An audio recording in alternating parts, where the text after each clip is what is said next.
अस्सलाम वालेकुम, आदाब। मैं हूं जय। न्यूज अपडेट्स में आपका इस्तकबाल है। चलिए बढ़ते हैं आज के न्यूज अपडेट्स पर। बंगाल में खूनी खेल, बीरभूम में दर्जनों मकानात में आग लग गई, 10 अफराद जल गए। मकसद तृणमूल लीडर के कत्ल का बदला लेना था। कश्मीरी पंडितों पर फारूक अब्दुल्ला का बेबाक बयान, कहा कश्मीरी पंडितों की हिजरत के पीछे दिल्ली में बैठी हुकूमत थी। अगर मैं कहीं भी जिम्मेदार निकला तो मुझे फांसी पर चढ़ाया जाए। रूस का यूक्रेन पर हमले का आज 27वां दिन। ज़ेलेंस्की ने कहा नेटो बताएं हमें अपने साथ शामिल करेंगे या नहीं। सच ये है कि नेटो रूस से डरता है। रूस पर भारत के नरम रुख से अमेरिका नाराज।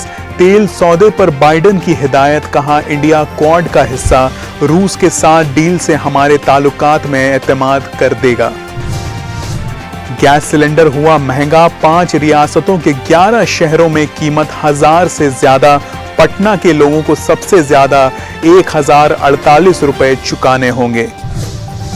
अंबेडकर जयंती के मौके पर अप्रैल 14 को मरकजी वजीर दाखिला अमित शाह और दिल्ली के वजीर आला अरविंद केजरीवाल का तेलंगाना में आने के इम्कान हैं।